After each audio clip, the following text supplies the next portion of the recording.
So, what's going on, everybody? Welcome back to the channel where we discuss all things golf wear and streetwear. And in today's video, we are going to be looking at the brand new lookbook from Verdy streetwear brand. I don't know if I'm saying his name right or not, but his streetwear brand, Girls Don't Cry. Now, if you're not familiar with Girls Don't Cry, it's one of my favorite streetwear brands outside of Golf Wang. I became familiar with Girls Don't Cry in 2019, around the time of Camp Flog Gnaw, when they announced that they were going to be doing a capsule collection of pieces for the festival. I'll be putting an example of that somewhere next to my head so you guys know what I'm talking about, but I do actually own two pieces from this collection. I got this little bandana here which says Camp Flog Gnaw 2019 and has the Girls Don't Cry logo on the back side of it. It's kind of an all over print in this really nice shade of brown and pink colorway. I haven't been wearing this as much recently as I honestly should be. This is a really nice bandana scarf, and if you're into the silk FLEUR scarves or the Save the Bees bandanas, then this is actually something that you would probably really be a fan of. Believe it or not, this is actually what got me interested in wanting to pick up the FLEUR scarves and the Save the Bees bandanas. So kind of an interesting story there. My first piece from Girls Don't Cry, and my second piece is actually my favorite hoodie that I own, and it is the Girls Don't Cry Camp Flog Gnaw hoodie. As you can see, it comes in this really nice light blue colorway. It has this character that I believe has a name, but I can't think of it right now. And on the balloon, we have the Camp Flog Gnaw 2019 and Girls Don't Cry on the little balloons that he's holding. I've worn this in some videos before in the past, so if you keep up with my videos, then you've probably seen this hoodie before. But the quality on this hoodie is outstanding. I wear it way more than any other hoodie that I have. And I also have a really nice memory attached to it as well. After I went to the Girls Don't Cry booth at Camp Flog Gnaw, I started really putting a lot of attention on the brand, but the truth is they don't drop clothes very often. It's kind of rare, and from what I understand about the brand, like I said, I don't know a lot about it. It's not often that we get a full kind of lookbook collection type thing from them. From the research that I've done, I've only seen one collection like this once before, and I have just been itching to get my hands on some of their pieces, so I was really excited when I saw him post this. And I just kind of want to get on here and,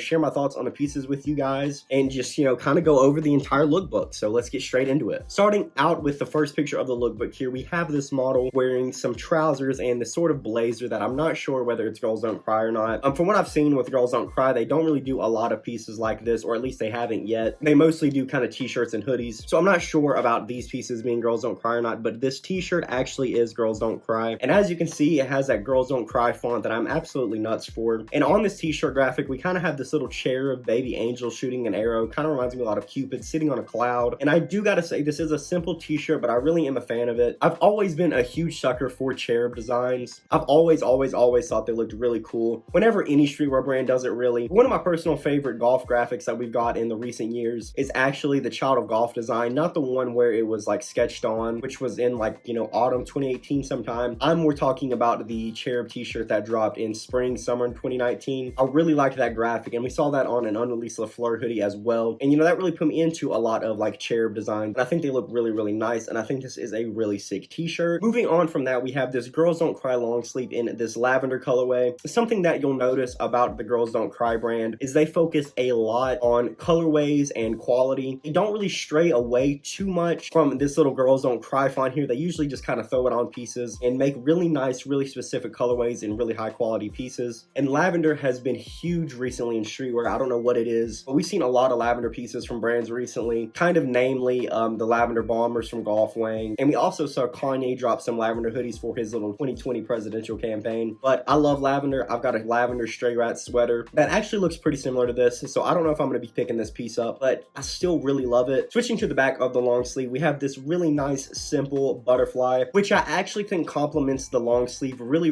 well. And this is kind of what I look for when I go into searching for Girls Don't Cry pieces. While I do love my Girls Don't Cry Camp Flog Gnaw hoodie, what I'm drawn to personally a lot by the brand is just the sheer simplicity of everything. Like, in my opinion, this is a really nice graphic, but it's super simple. It's just a white butterfly, but I think it complements the colorway and this piece really well. And I think that's something that Girls Don't Cry is really good at. So I am a huge fan of this long sleeve. Moving on from that, we have a hoodie now from Girls Don't Cry, which is something that they do a lot of. It's kind of what they're known for, at least to me. So we've once again got that Girls Don't Cry font written across the chest of this hoodie, and it comes in this really nice pink colorway. I really do like this shade of pink, but personally when I wear pink, kind of like my bomber or something, I like a bit of a lighter color pink. So this one isn't personally my style, but I do think this is a nice shade of pink. It just doesn't really mesh well with what I would personally wear. But still, regardless, a really nice hoodie, and I do gotta say I love this shot. As all of you know, I'm a huge sucker for light blues and browns, and I think that this brown table with the light blue background and the way it complements the hoodie tremendously is a really nice shot. This whole lookbook is shot really nice, actually. And moving on from that, we kind of have this little leather trench coat. I don't know dope, once again, if this is Girls Don't Cry. Like I said, I'm gonna go ahead and assume that it's not because historically they haven't really made a lot of pieces like this. However, we do have this green bag here, which says something that I can't really make out, but I can tell just by the way it's shaped. It is in that iconic Girls Don't Cry font. So this bag here is a Girls Don't Cry piece. Now, bags for me are something that I don't really own a lot of, but I really need to start paying a little bit more attention to. We've been getting a lot of bags like this similar in recent Golf Wang collections, and I feel like with this upcoming FLEUR season, we're going to see kind of more stuff like that as well. And you know, just streetwear across the board, we've been getting a lot more bags like this. I really love the green color they went with on this piece, and I'm excited to get a closer look at this piece whenever it does officially drop. Coming up next, we have this crew neck here, which does come in this black colorway. It does seem in this picture, I don't know if it's just an effect they use on the camera. In this picture, it does seem like it has a bit of a wash to it, which I do think is dope. This might be a bit of a hot take, and obviously not completely, because Yeezy does it to like an extreme, but the wash and style of the crew neck does remind me a little bit of something we would see from a Yeezy collection. So that is once again a pretty unique, really nice colorway. As you all know, I'm not huge into black, but I do think it is unique that they did this with a little bit of a wash and has a really nice fit to it. Crew necks are something that I really love the look of, but you know, I can never really get a perfect fit on. And honestly, looking at it, there are a couple of fits that I could probably see myself wearing this with, but overall, black doesn't really fit into my wardrobe too much, so I think I'm gonna pass on this piece. Still, overall, not a bad colorway. Moving on from that, we have this next piece, which is actually one of my favorite pieces from the collection. It isn't my favorite piece from the collection. We'll see that one here in just a second. It is this light blue crew neck with a matching light blue stitching of the iconic Girls Don't Cry logo. And man, I'm torn between this piece and another piece that we've seen from this collection. There are a ton of fits that I could wear this piece with, so I really got my eye on it. But I bet you'll see why I'm kind of on the fence about it when you all see this next piece. Still, overall, an amazing crew neck. I'm a huge sucker for light blue. It is one of my favorite colors of all time, and it looks to be really nice quality as well. But coming up next, we have my personal favorite piece from the collection, and the one that I've really got my eye on, and I think I'm going to try to pick up, is this brown Girls Don't Cry hoodie right here. They have dropped a hoodie similar to this before, but what's different about this one is that the font that they printed with is all white, where the last one they dropped was kind of like a light bluish colorway a little bit. But I've been in the market for a nice dark brown hoodie for a while. I do own the brown and light blue Camp Flog Gnaw hoodie from Golf Wang, but I don't really wear that hoodie too much because whenever I want to wear a brown fit, I like it to be really tonal, really light, and I think that Camp Flog Gnaw hoodie is just a little bit too loud for a lot of the brown fits that I like to wear, but this hoodie right here would fit into it perfectly. I've really got my eye on it. Like I said, I already own a Girls Don't Cry hoodie, so I can tell you all the quality is tremendous. This is my favorite hoodie that I own right now. I wear it all the time, and I honestly feel like if I get to get my hands on this hoodie, it will not be any different. I love everything about this hoodie, from the fit to the quality to the really specific shade of brown that they used on this. And finishing out the collection, we have a closer look at another hoodie. It is once again coming in this black colorway that has a bit of a wash. It looks to be a little bit sun bleached, which is a look a lot of people go for intentionally, which I believe is definitely what they've done here on this hoodie. We get a closer look at the back of the hoodie here, and I'm just assuming that the other hoodie, the brown hoodie, comes in this design as well. I do gotta say, I have no problem with the Girls Don't Cry font because I think it's really sick, but I do think it would have been dope to have the butterfly from the lavender long sleeve on the back of the hoodies instead of just having the Girls Don't Cry logo twice. Like I said, I love the design, so I don't think it's gonna prevent me from picking the hoodie up, but in my opinion, that was kind of a missed opportunity because I think it would look really sick. This does pretty much confirm that the crew neck we looked at just a second ago also comes in this kind of sun bleached, a little bit sun bleached. I'm not really sure exactly what to call this. So it isn't completely black. It's a bit more of a charcoal with a wash to it, but still a really nice colorway. And if it fits your style, I do think it's a really sick hoodie and it is amazing quality. But I'm pretty sure that's gonna do it for the lookbook. Girls Don't Cry doesn't usually drop a whole lot of pieces at once, and they usually keep the designs pretty simple because, like I said, they focus a lot on fit and colorway and quality, which is something that I can really get behind when it comes to the streetwear brand. I come to different streetwear brands for different things, and just what I personally go to Girls Don't Cry for is really amazing quality, simple t-shirts and hoodies with really nice but simple designs, and I think that is something that they execute perfectly almost every single time. So I am a really huge fan of the brand, and I can't wait to see when these pieces come out. I have been trying to figure out when these pieces come out. You would think that it would be as simple as going to the Instagram or looking in the bio or something, but I really have not been able to find out what date or time these pieces are going to drop. I've been trying to figure out so I could tell you guys because I knew I was going to want to make this video, and I was also trying to figure out for myself because I want to pick up a piece or two, and I just can't figure it out. So what I recommend is following Verdy on Instagram. It will be linked down in the bio below along with my personal, so you can give us both a follow, and you can just keep up with his Instagram stories and posts to hopefully find out when these pieces drop. Like I said, I don't have a lot of experience or knowledge about Girls Don't Cry, so I don't know if these pieces are just going to pop up on the website one day or if we're going to get an announcement soon. But what I recommend is just staying up to date on the website, staying up to date on the Instagram if you are interested. Also, let me know if you are interested in seeing videos about other streetwear brands in Golf Wang. Golf Wang is, and pretty much always will be, the focal point of this channel. There are a lot of other really sick streetwear brands out there, so just comment below and let me know if you are interested in seeing videos about other streetwear brands like Girls Don't Cry in the future. If you like this kind of content and you'd like to see more, definitely like this video and subscribe to the channel. I have a ton of golf and streetwear content coming moving forward. That'll do for this video, guys. Thanks so much for checking this out. See you in the next one.